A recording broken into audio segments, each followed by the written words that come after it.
Hey guys, a lot of things started to change in Brawl Stars when we saw Power Play drop just last night. And as you can see, I've got 3 games left in Showdown, but I don't necessarily want to talk about or even stream while doing that because it is a competitive game mode. But there are a number of things that Power Play brings to Brawl Stars that just wasn't there before. The first of which is a true ladder system. So, number one, I'm going to run through a list of 10 things, a real ladder system. And what I mean by this is we have our old ladder system, which is just the leaderboards and total trophies from a global perspective, and then you've got whatever your local country is. And it's tough to crack, right? Because the game's been out for a while.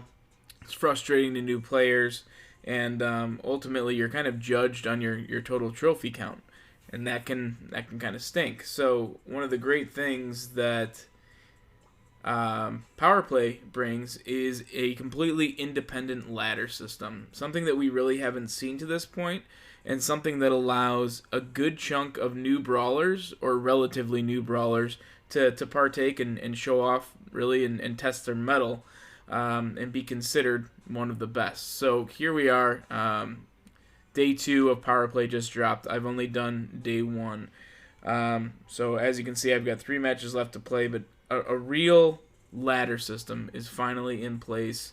Runs for 14 days, 3 matches a day, and that's the end of the season. So you can look at your current stats, you can look at your previous season as soon as we actually have one, and finally, a true end game independent of trophies. Trophies are just broken from a ladder perspective.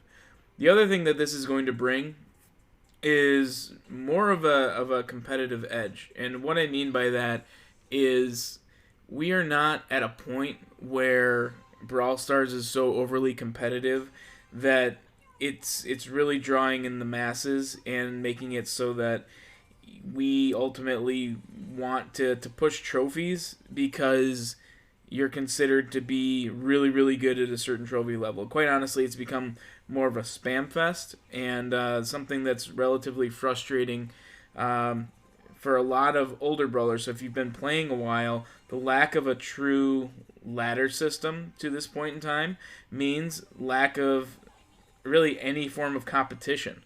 And that's kind of a problem. So with that comes number 3 in what is, for the first time, meaningful seasons. In other words, we've got 14 days to make an impact. At the end of 14 days, if you have not done what you need to do, then it's okay. It resets and you go from there. Not a big deal. But we finally have a meaningful season that spells out really what the end game should look like for Brawl Stars. So those three things kind of coincide with one another. Should not be surprising to this point in time, but meaningful seasons are just something that we have not had, largely in part due to trophies. And the other part of it is lack of a competitive edge, except for at the very, very tippy top tier. Now, one of the other things that we really have not seen is meaningful rewards, and we know that we're going to get rewarded for the power play system. We just don't really know beyond star points what that's going to look like. So hopefully we start to see at the very high end, as you can see, the number 1 person getting 50,000 star points. That's really, really nice. But for most of us who don't have a group to play with, we're probably going to finish somewhere in here. And probably just get the participation award for star points. But it's nice because now we finally have 3 ways to earn star points, meaning extra rewards, extra skins, extra items in the store that you can buy with your different star points here. So it's all good. I mean, it's all good to find another way to have rewards. Before it was ranking up, and then they slowly added the end of the seasonal trophies as an additional way to get rewards, and then finally, we have an end game that offers additional rewards. Now, the 5th thing, number 5, the one thing that you're going to see more of with an actual end game is more content being created. In other words, more streamers, more people like me, who are going to start to come out of the woodwork and say, hey, I like this. It's a competitive game. Let's go ahead and make something of it. Let's have some fun. So, new content creators, new streamers. You can decide whether or not that's a good or bad thing. It all kind of depends. But with the additional coverage, it comes number 6, and that is new players. We will start to see new players start to come out of the woodwork because Brawl Stars is a game that's so easy to access, because obviously you can access it anywhere, that it really makes sense for people to pick it up now that it has a competitive endgame. So with the endgame, with the thing that everybody who's been playing the game for a long time has really, really wanted, is going to come new players. So let's settle in. It's good for our overall player base to have an influx of players. It continues to be a very streamable and watchable game, so there's a lot of allure to it already, but the additional end game is going to bring new streamers and new players, so buckle up.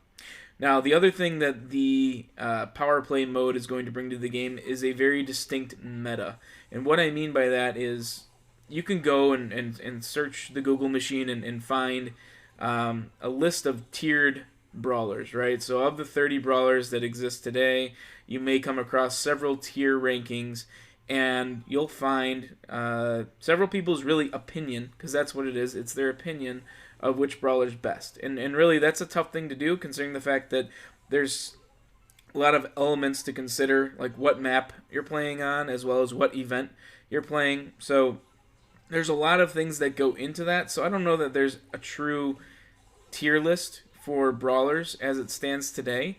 But what I can tell you is the power play is going to create this distinct meta that maybe didn't really truly exist beyond just opinion before. So we'll start to see a lot more data mined specific brawlers who are good on specific maps or specific game modes, and we'll take it really to the next level in a way that the game just hasn't had a meta before.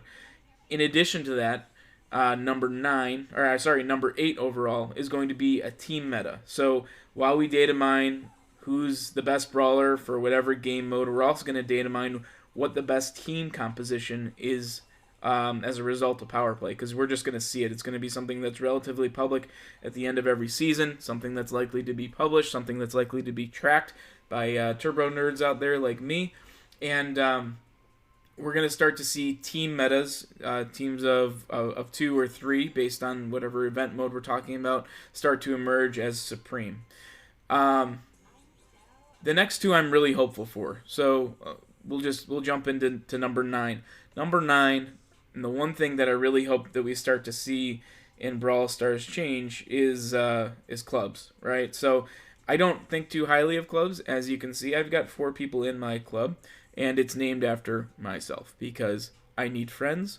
I don't have any friends in game that I play with, and I think I speak to a large chunk of players who play Brawl Stars who are kind of going at it alone and playing with randoms. And the reason for that is I was a part of a big club, and nobody talked. And nobody initiated anything, no one got groups together, no one really did much other than just kind of grind their own trophies. And that was a problem for me. I did not enjoy it. So I kind of decided, you know what, this is kind of a joke, so I'm going to make it a joke, and I created my own club, and I think one of the things that we should see as a result of Power Play is a reevaluation of how clubs recruit, and there's a couple of things I mean by that. I alluded to it very early on. The trophy system is broken. I truly believe that. I don't think that clubs should be recruiting based on just trophy count, especially now that all it takes is one brawler with a star power, and you can start to participate and test your mettle against some of the best players in Brawl Stars. I think that the accessibility of the endgame is going to be huge, and it kind of devalues the trophy system, and it's really the only system that we've come to know within Brawl Stars. So that's what makes it tough, is we've been used to this for so long. Clubs recruit solely based on the sheer number of total trophy count that you have, and that is no longer relevant. So we're going to have to see quite a few things start to change. And I hope that it does. So I hope that Supercell addresses that issue. I hope that players start to change the way that they think about other players who maybe have a lower trophy count, maybe refuse to make that purchase for the Brawl boxes to ultimately keep pace with some of the competition. That's all stuff that I hope. I don't know that it's actually going to happen, but that's the biggest change, and why I kind of saved it for this portion of the video, because I think it's something that has to happen, and I'm really just kind of hoping that Power Play forces Supercell to do a couple of things differently, as well as a few of the players start to do things differently themselves.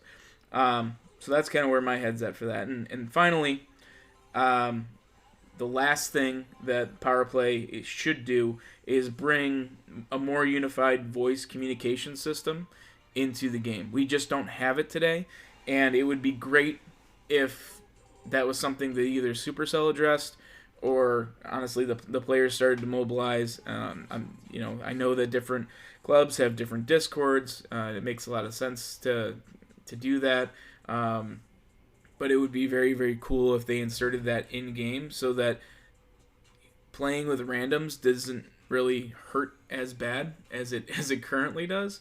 But anyway, that's neither here nor there. It's just something that I hope that we see done. So overall, 10 things that I think that Power Play is going to bring to Brawl Stars. First, the ladder system. We already know that's in place.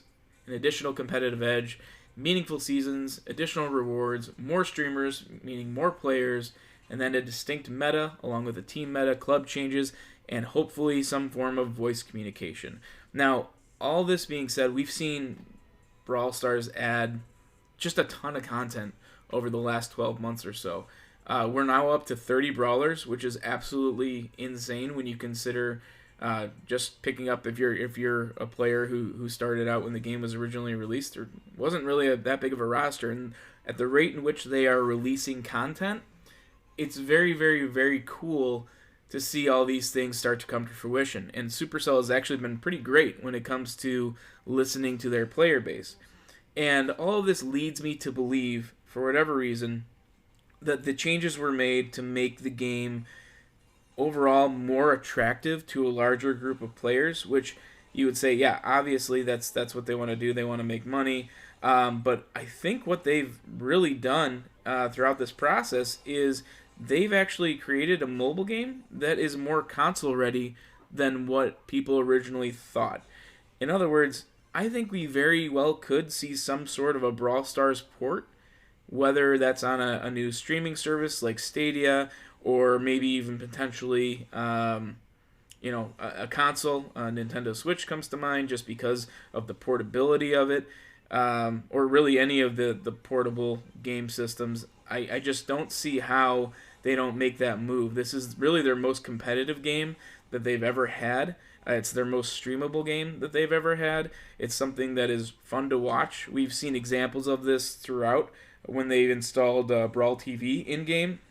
So they know very much so that their player base want to watch other players participate and excel at this game. So because they're very much aware, and they've even added streaming rewards to some of the original content creators for the game. Some people think that's more of just like a thank you for doing it for as long as they have. I think it's more to set them up for long-term success in a console, or like I said, on some kind of a streaming platform, or both. And that's my own conspiracy theory. You can take for that what you want to, or just completely ignore it entirely. Up to you. But overall, I would be very, very happy if that's where they decided to go with Brawl Stars. And honestly, I think it would be really, really neat to expand beyond just the mobile gaming community. So just my 2 cents. But those are the 10 things I think Power Play is going to bring to Brawl Stars, plus my additional conspiracy theory. Hopefully you enjoyed the content. If you did, go ahead and toss us a like or subscribe. Thanks, guys.